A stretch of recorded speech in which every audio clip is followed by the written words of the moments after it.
Hi everyone, I'm Amanda Sirinafu, the Academic and Research Officer for the 2023-2024 tenure of the Malaysian Dental Students Association, MDSA. Guess where we're going? Well, you'll have to continue watching for the answer, but let me give you a little hint. We are going international for a special edition of Case-Based Learning CVL with experts. We're on the way now, see you in a bit.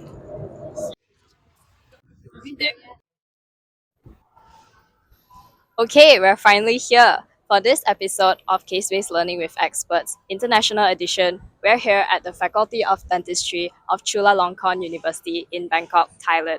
Remember I said this was a special episode? Well, not only is it MDSA's Academic and Research Bureau's second international project, but it's also our very first collaboration with the Dental Students Association of Thailand, DSAT. With that being said, I have someone special for you to meet. สวัสดีค่ะ I'm Sunisa Pintola, but you can call me Milky. I'm the Vice President of this year Dental Student Association Thailand, DSAT. So our expert of the day is Assistant Professor Sunisa Rochanavibhata, a reputable professor and clinical specialist in the field of oral and maxillofacial surgery here at Chula. As a matter of fact, Chulalongkorn University is the alma mater of Prof. Sunisa herself. That's right. In 2007, she graduated with honors from the Doctor of Dental Surgery program before going on to obtain the higher graduate diploma in Clinical Sciences program in oral surgery in 2010. Furthermore, she is also a diplomat of the Thai Board of Oral and Maxillofacial Surgery under the Thai Dental Council, which she obtained in 2012. She's also a highly accomplished researcher with not one, not two, but 19 research papers. Shall we go meet her now? Yes, let's go. Let's go. Good afternoon, Prof. Sunisa. Thanks so much for accepting our invitation. It's such a great honor to be here today with you and Milky. Yes, we're really looking forward to your case sharing, and I'm sure the audience is too. Yeah, thank you for having me today. It's my pleasure too. Prof, before we begin today's case sharing session, please tell the audience a little bit more about yourself. Hey, sure. I graduated from Chulalongkorn University in 2007. After that, I practiced my clinical skill in the upcountry for around 2 years. There, I practiced a lot of oral surgical cases and met a lot of oral facial infections and oral maxillofacial trauma. At that time, I could not handle those cases and have to refer them to the regional hospital. And that was the time that inspires me to continue my residency training in oral maxillofacial surgery. So I received a board certified oral maxillofacial surgeon in 2012. After that, I continued my government sector practice for a year, and I am back here as a lecturer at Chulalongkorn University. I am now an assistant professor of oral maxillofacial surgery at Chulalongkorn University. Amazing, truly inspiring. So I'm really interested in hearing Prof. Sunisa's cases for today. So Prof, for our first case of the day, we'll be looking at a young male patient with skeletal class 3 malocclusion, is that right? Yeah. So could you tell us a bit more about the case before we dive into the questions? Okay, sure. So the first case would be in dentofacial deformity. The first case, a 23-year-old Thai man came to visit here at oral maxillofacial surgery clinic with a chief complaint of protruding chin and could not chew well.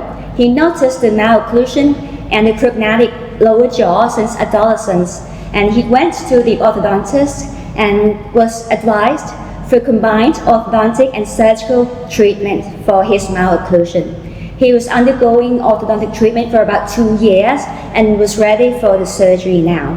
He denies other systemic diseases and denies any other drug allergies. So the extraoral examination of this patient, you can see that it has a slight concave profile. If we look at the mid-face of the patient, the mid-face was quite flat. And when the smile, and the patient fully smiles, the zenith of the gingival zenith of the upper anterior teeth is at the same level of the upper lip, but there is a large buccal corridor. There is no maxillary canting of this patient. Okay, intraorally, the patient occlusion reveals a large negative overjet with an overjet of minus 11 millimeters, with a slight midline shift from the lower incisor midline to the right compared with the midline of the upper incisors. But the overbite of the patient is 1 millimeter, and there was transverse discrepancy, okay, the larger intramolar width of the upper molars compared with those of the lower molars. So for the X-ray, the panoramic X-ray showed a large and long condylar necks. However, there are symmetry of both mandibular condyle and rami. And this is the lateral and PA cephalometry. The process of treating dentofacial deformity cases, we're going to analyze the patient's skeletal, and the cephalometric analysis revealed skeletal class 3 due to prognatic mandible, the long mandibular length and short maxillary length, and large negative overjet of minus 11 millimeters.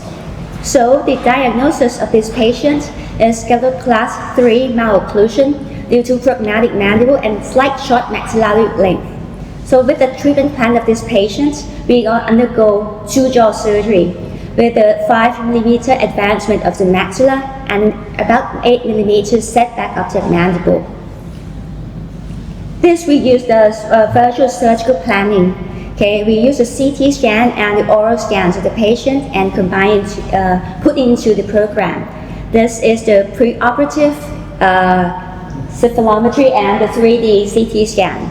If you look at the red line, there's a pre-op soft tissue of the patient. With the planned surgery of the 2 jaw surgery, you can see that occlusion is much improved. The facial profile is also much improved compared with the preoperative line. So the upper row is the pre-op photos of the patient, and the lower rows are the 3-month post-operative of the patient. You can see that the mid-face is much fuller. The profile of the patients are more straight, and it's more proportionately. And with the patient fully smiled, his smile was more youthful compared with those of pre-operatively. And the vertical proportions of upper face, mid face, and lower face is more proportionate to each other. And the occlusion is 90% complete, maximum intercuspation with a slight correction of the transverse discrepancy of the upper molars. And this is the post-operative X-ray. We use the customized plate to secure the maxilla during operation, and the titanium plate, mini plates to fix the mandible. We can see that it revealed the good bone healing of both the maxilla and the mandible. And this is the lateral ceph and PA ceph post-operatively. So much better improved the lateral profile of the patients. I think it's a very interesting case, and I believe that it must be a life-changing treatment for the patient. So you already walked us through the treatment plan for this case. I think Amanda has another question regarding the background of the patient. Yeah, thanks, Milky. For this case, Prof, I'd like to ask, what was the rationale behind opting for a conventional orthodontic approach rather than the surgery-first approach? And how should we determine which approach to use in each individual case? Okay, as a surgeon, the surgery is not different between the conventional approach versus surgery-first approach. It's the preference of each orthodontist. The main advantage of adopting surgery-first approach is that it can reduce the treatment time at the early postoperative period and immediate improvement of the patient profile. However, the orthodontist must see the end and from the beginning. They have to know how to continue their orthodontic treatment after the surgery. So some orthodontists are more comfortable with adopting conventional approach, aligning the teeth in the correct dental and skeletal position before the surgery. So in my opinion, the advantage of adopting the conventional approach that we can set the maxillary and mandibular position based on the position of the upper incisor because it is correctly positioned compared with the skeleton. Alright, that is so interesting. So I believe Milky will take the next question. So another question. So what would be the plan for post-surgical treatment and management for this patient, and are there any possible complications that may arise after the surgery? Okay, I think as we see from the post-operative occlusion, it's almost complete with mild overbite and overbite correction, and the major problem after surgery is the transverse discrepancy because the orthodontist cannot correct them before the surgery. So after the occlusion is fine, the skeletal relationship is fine, they can correct more of the transverse problem of the molars. And one of the most common complications of orthodontic surgery is the neurosensory disturbance of the inferior alar nerve because it lies there over the area of our surgery. The patient must be informed regarding those complications. And in this patient, at 6 months post-operatively, the patient's sensation returns almost to normal. Another possible complication post-op is the relapse of the maxilla and or mandible. But that would occur when the patients receive large mandibular or maxillary setback or change mandibular movements. In this case, there is still no relapse and the outcome is satisfactory for us. That's a very insightful answer. So thank you so much. So move on to the last question for this case. Yes. As dental professionals, we must understand that it's not uncommon for patients to show reluctance for any reason, and especially so with such possible complications. So in such cases, how can we convince the patient to proceed with this treatment? And what would the long-term implications be if the patient were to refuse the treatment? Well, I rather say I would not convince the patient to undergo any treatment if they don't want to. If the malocclusion would not bother them, if their appearance is fine with them, don't do the surgery, don't do the treatment like this. Because success of both orthodontic and the surgical approaches would be the patient compliance. That is the most crucial factor. It requires time, it requires patience of the patient themselves, because during the treatment, the occlusion may be worse, their appearance may be worse over time, and if they are not capable of handling the complications, then don't do the surgery. Regarding long-term complications or implications if they don't do the surgery, with long-term malocclusion, they can possibly result in masticatory muscle problem or the TM joint disorders, but not all the malocclusion cases would finally develop into masticatory muscle disorders. I see. Okay, that was a really interesting case, and thank you so much, Prof, especially for your insights on that last question. Thank you. Well, I totally agree. Now shall we move on to our second case? So this time around, the patient presented with pain and swelling on the right side of the mandible. Before we begin with the case questions, Prof. Sunisa, please share a little more about this case with us. Sure. Okay, this case 2, it's going to be the pathology and reconstruction. I didn't type it wrong. It's also a 23-year-old Thai man, comes with a chief complaint of pain and swelling at right side of the mandible for 2 weeks. The present illness came 1 year earlier. The patient noticed a mild, dull pain at right body of the mandible area. He did not receive any treatment regarding that. However, 6 months earlier, he also noticed swelling at the area with progressively increased in size. The patient gradually increased over time without response to any analgesics. So at 2 weeks earlier, the pain increases so much that he cannot tolerate, and then so he went to see us at the clinic. Regarding the patient medical history, he was congenitally deaf, and there is some hypopigmentation of his iris and some part of his hair, but no other genetically abnormal diseases. For the extraoral examination, you can see that there is a facial asymmetry. There is a swelling from the right symphysial area to the right body of the mandible area. Tenderness to palpation was mentioned from the patient. However, the neurosensory testing, due to the communication problem, we could not evaluate that. For intraoral, you can see that there is a bony expansion on the lower right quadrant, both buccally and lingually. The consistency was bony hard. The teeth 4-4 and 4-5 has first degree mobility, but all of the teeth in the fourth quadrant responded to electric pulp tests.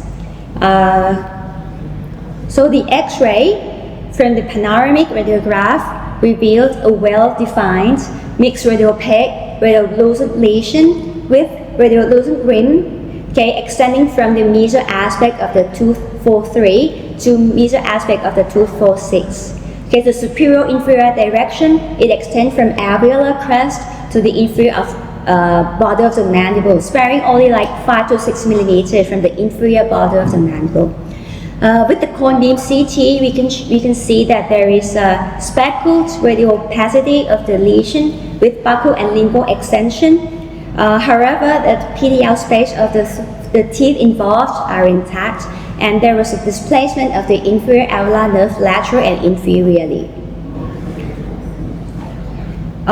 We're giving the differential diagnosis of this patient with the mixed radiopaque radiolucent lesion of the jawbone. So we can think of two main groups of diseases. The first one is the tumor of the bone, and the second one is the fibro-osseous lesions of the bone. So the first thing that I came across is the osteoblastoma. It can cause mild pain to the patient, and there is swelling or expansion of the jawbone.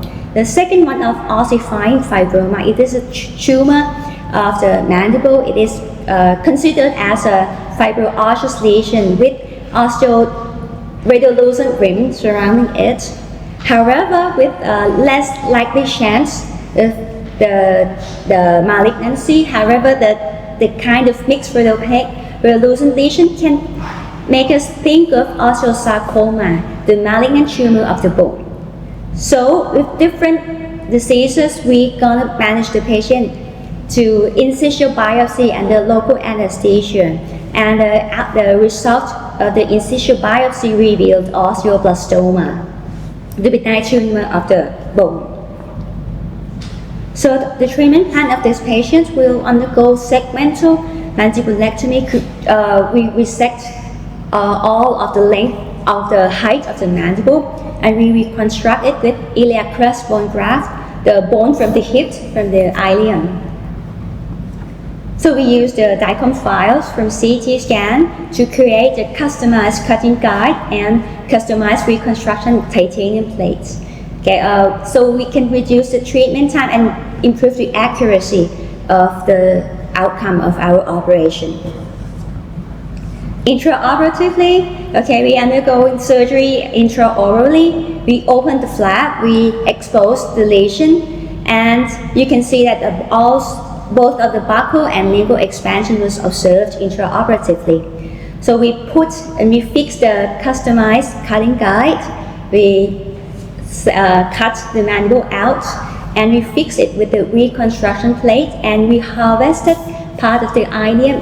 The length is about 4 centimeters in length and 2 centimeters in width, and the lesion was sent for histopathological report. And I know you are a little bit afraid of the pathology. The pathologic results revealed numerous osteoid, the young bone forming, and also numerous osteoblasts in the fibrous connective tissue stroma, consistent with osteoblastoma. This is the immediate postoperative radiographs of this patient. You can see that the plate is there. We use small plates to secure the bone graft over there. Occlusion is the same, and look at the PSF the profile, the overall concavity of the patient is nearly normal preoperatively. Okay, this is 6 months postoperatively. Okay, the patient swelling improved, okay, almost symmetric face of the inner inferior border of the mandible. The patient could open his mouth normally, no pain after the surgery. Okay, intraorally, the occlusion is the same, slightly atrophic ridge of the area of reconstruction, but adequate keratinized gingiva, and he is ready for the prosthodontic treatment plan after the surgery. Okay, the radiograph, the radial density of the grafted bone increases, so that's how we can manage the success of the surgery. After 6 months, we are planning for removal of the titanium plates and also the wisdom teeth and the retained root of the left lower first molar. Okay. All right, thank you so much, Prof, for taking us through the treatment plan. It must be such a great relief for the patient. Yes. So generally, what are the factors that we need to take into consideration when approaching and preparing the treatment plan for a case like this? I would rather say you have to have some knowledge of the possible diagnoses of the diseases. We have to gather information from the patient, both history taking, clinical examination, and radiographic examination. With all three legs of the chest, we're going to find a possible diagnosis we call differential diagnosis. Okay. After we get the list of the possible diagnoses, we're going to explore each of the treatments of each diagnosis. If all the treatment for all the diseases is the same, we can remove them without causing much of morbidity to the patient. We can undergo excisional biopsy, taking all of the lesion and send for histopathologic report. However, if the list of the diagnoses would guide us to different treatment method, we're going to go back to the safe place. We put part of the lesion and send for histopathologic report to know exactly what it is before starting treatment accordingly to the results of the pathology. Okay, for the final diagnosis, the definite diagnosis of this patient is osteoblastoma. The line of treatment of this disease is we're gonna remove the lesion with 5mm margin. So if we can just enucleate, remove all of the lesion, but the problem is that the inferior border of the mandible is much less than 5mm from the lesion. So if we just put part of it out, the remaining bone in the inferior border of the mandible would be too short and would be so weak that it can cause pathologic fracture of the mandible. So we just decide to cut all of them, just do segmental resection. However, osteoblastoma, the soft tissue around the lesion can be kept. So we're gonna find something to replace the resected jawbone with only the grafted ileum of the patient, and we can keep the gingiva around that and just suture it normally. That's a very interesting perspective on the case. So I believe that there's like a diverse types of patients that come into the faculty. So if the patient experiences financial constraints, what are the available alternative treatment plans for a case like this?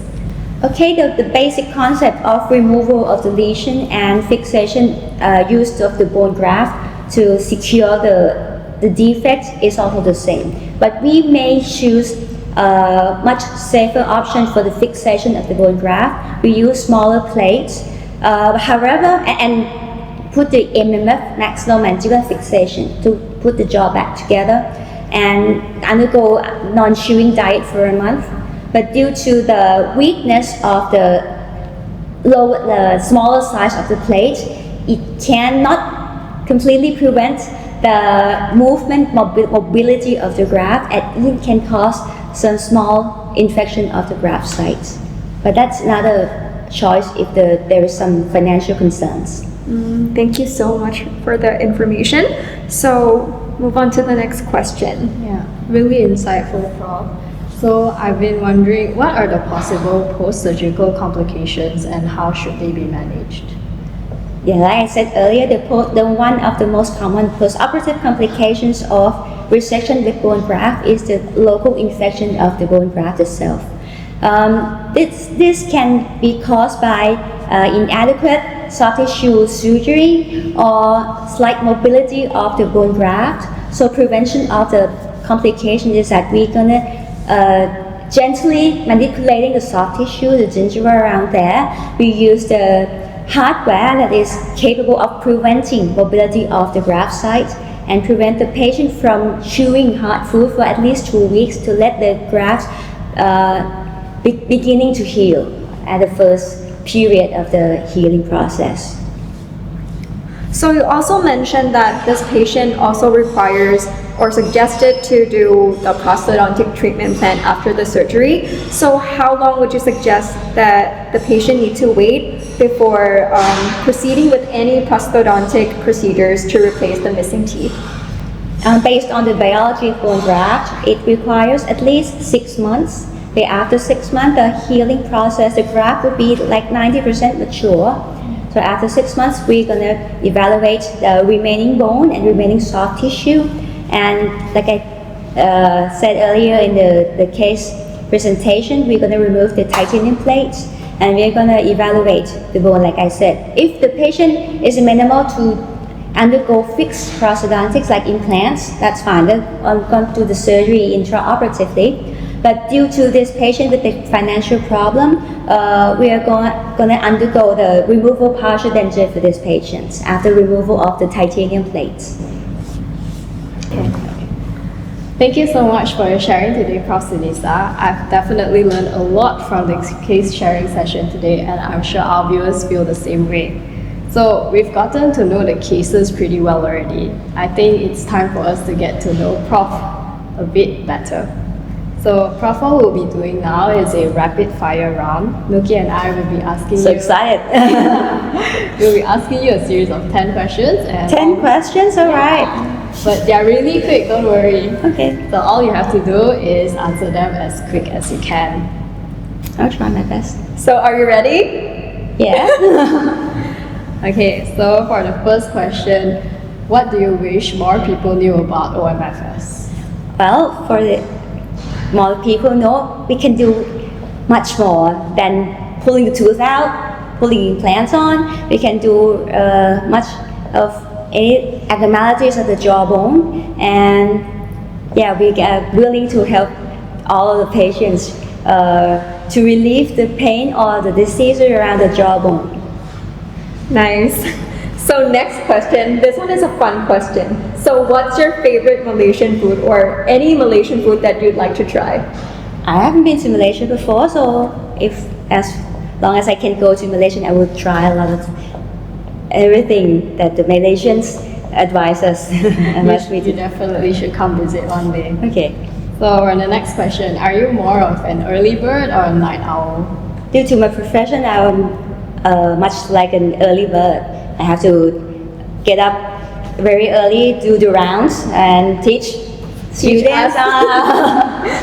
And yeah, at the end of the day, I'm too tired, so I just sleep like early before midnight. So next, when did you decide that dentistry was the right career for you? Well, in my high school, I have like crowding with my teeth, and I just went to the orthodontist, and the way I see he practiced, and that interested me, and okay, I think I can be a dentist, and yeah, I'll try to go for the exams for a dentistry program. Nice. So the next question, maybe a bit of a controversial one, maybe not. In your opinion, do you think general practitioners should attempt surgical cases? Wow. I think there are kind of a white zone. The surgery is very safe for the GPs to go on, like tooth extraction or easy wisdom cases. with some surgery cases, there are black zone that they do not want to do, like completely bony impactions or difficult tooth root removal, or the patients with a lot of systemic diseases. But the controversial part is in the gray zone. I think if those all of you or the GPs over there can have some consultation, or they can revise the possible complications and possible treatment options more precisely, and I think that would be fine. They can explore if they like surgery cases or not, but they have to find a way. If there is something wrong going on to them, they can refer the patient to another higher level of care, or how can they manage the complications. If they can, I think that would be fine to start exploring the surgical cases. Interesting. Definitely something I've been wondering for a while. So, what's your MBTI? The MBTI test I changed over time. Okay, when I was young, I was so extroverted. Okay, they always E in front of any other alphabets. But now I'm more likely an introvert. ISFP, and considered as a adventurer. Interesting. Because I'm always get extroverted. Okay, but by the time you are getting older and older, you may change from E to I. Yeah. Next question. Alright, so Prof, just now you mentioned you're more of an early bird. So can you tell us what a day in your life typically looks like? Well, I get up early before 7. Okay, I arrived here at this university around 8 or 8:30 to join the academic activity. And in the morning, it starts from 8 to 9. Okay, 9 to 12. It depends on what day it is. Okay, I usually go for the clinical practices for dental students, or I may go to the OPD clinic.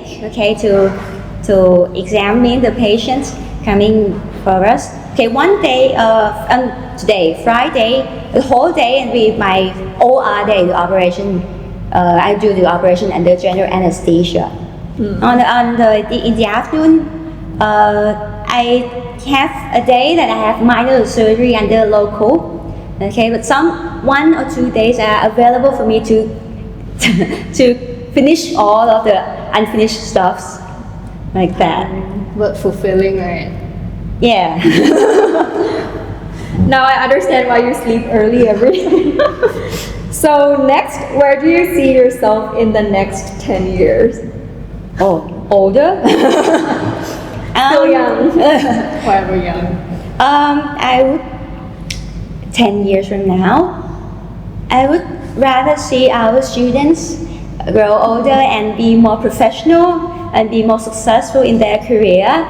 And I would still be here. I think I like teaching and have interactions with potential students. It's going to be like fulfilling for me. Very colorful life. Okay, vivid. Okay, Prof, one last question from me. What is your biggest fear? Cockroaches. Me too. Okay, so last question. Another last question. Okay. Another last question from us today. So what's one piece of advice that you'd like to share with dental students all over the world that will be watching this video? Oh. Last and the most important question. I think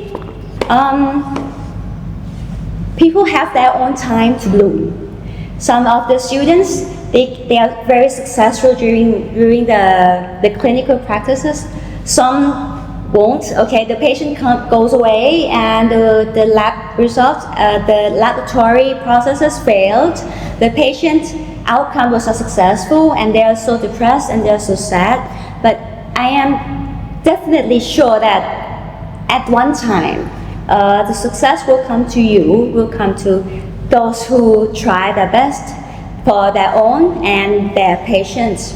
And the other thing is that the happiness or sadness won't last forever.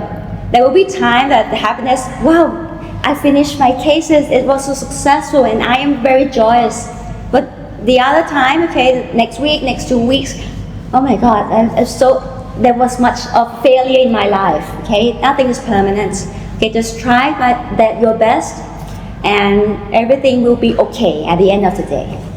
Definitely a reminder that I needed to hear.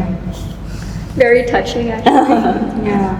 So that's it for our interview today. Thank you so much, Prof. Sunisa. Thank you, Milky. Thank you to the Dental Students Association of Thailand for making this collaboration happen with the Malaysian Dental Students Association, MDSA. So until next time, see you. See you soon.